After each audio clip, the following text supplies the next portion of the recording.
Now, to try to get a handle on what might happen next, Harry has been talking to the teams around the pretenders to Sir Keir's crown. Both Wes Streeting and Andy Burnham are ready to declare their hands, but both are said to be reluctant to be the first. Let's go to Harry back in the studio. Harry, over to you. Well, the two apparent frontrunners at this stage are the Health Secretary, Wes Streeting, and Andy Burnham, the Mayor of Greater Manchester. Now, Wes Streeting was one of several Cabinet Ministers who tried to speak to the Prime Minister after Cabinet today, but Keir Starmer, we're told, declined. Tomorrow, the pair will meet, although I'm told they plan to keep quiet afterwards to avoid any distractions from the King's speech.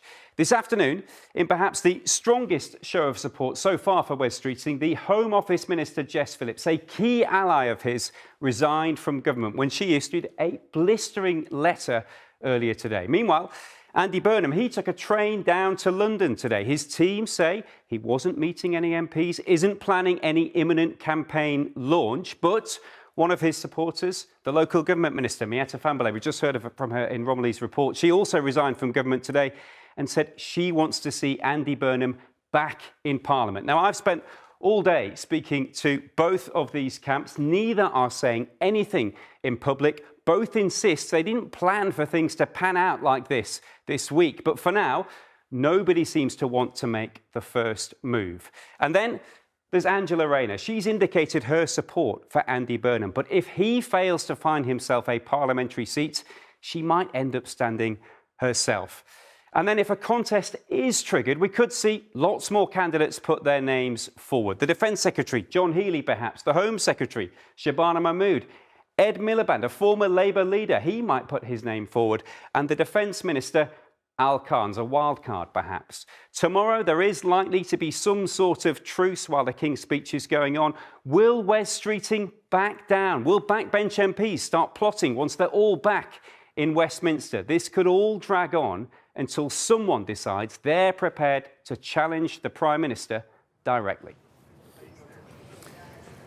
Will MPs start plotting, Harry? I think a rhetorical question there from there. You now listen, I'm joined by Robert and Joel, as you can see, to talk politics and economics. First question to you, Robert. Is the Prime Minister safer tonight than he was this morning?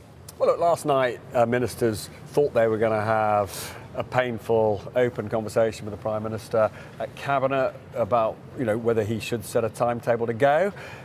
Totally preempted them. He actually briefed all of us his opening statement, which was he's not going anywhere, and the whole question of his leadership isn't going to be talked about unless and until somebody like Wes Streeting, puts up or shuts up, in other words, resigns and then challenges him. And at that point, the Cabinet had absolutely no choice but to talk about other things, move on and pretend in public that maybe it's going to be all right. Though privately they say to me he is still in really great difficulties because we can see, the Parliamentary Labour Party is totally split. There are sort of 90 plus MPs who've said they want him to go, maybe 100 written this letter who support him. There's quite a lot we don't know about. But among those 100 who support him, as every hour goes by, somebody says, oh, I didn't think I'd signed that letter, and they take their name off. So, he gets a day's grace tomorrow because everybody has agreed that they're not going to humiliate King Charles by talking about replacing, his King Charles's Prime Minister tomorrow. But when we get to Thursday again, there may well be other resignations of ministers. There may well be other MPs coming out saying they don't support Starmer anymore. And most importantly, we will hear from Wes Streeting, who will meet the Prime Minister tomorrow and tell us on Thursday whether he is now going to resign and challenge him to be Prime Minister. Joel, I guess one of the things people find aggravating about this is it's not just politics, it's economics too, particularly the cost of government borrowing, and it's all feeling a bit Liz Truss, is it not? Well, that's a tricky question for you. We're not in trust territory yet. The markets aren't in sort of complete panic, but the pressure is definitely building, and successive governments over decades have always spent more than they've raised in tax and used investors like pension funds and banks and insurers to effectively lend them money to fund the difference. So the market view really, really does matter. And today, amid all the turmoil, you saw the value of the pound slip and investors were selling UK government debt. Now, the government can still raise money easily enough. It's just being charged much more to do so. Now, over the last 2 days, you've seen the effective interest rate that the government pays to borrow money over a 10-year period edge up by about 0.2 percentage points, which sounds absolutely tiny, but it adds £3 billion a year to the government's annual interest bill. It's enough to employ tens of thousands of NHS workers. If you go back not so far, I mean, the UK has now got the highest borrowing costs of the G7.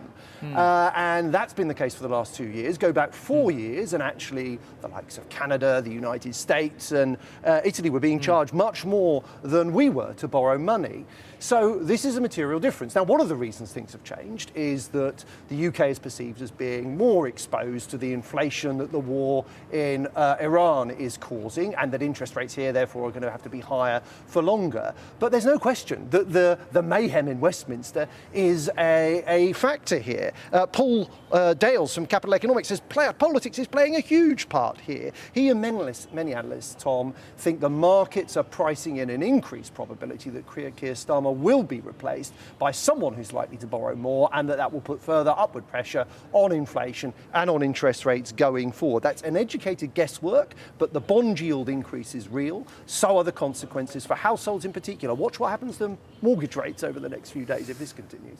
OK, Robert, one very quick final question to you. You mentioned Thursday. Does your gut tell you people say now or never for Wes Streeting? Does your gut say he goes for it and stands, or to be decided? Honestly, I don't know. There's a lot of briefing going on tonight from both sides.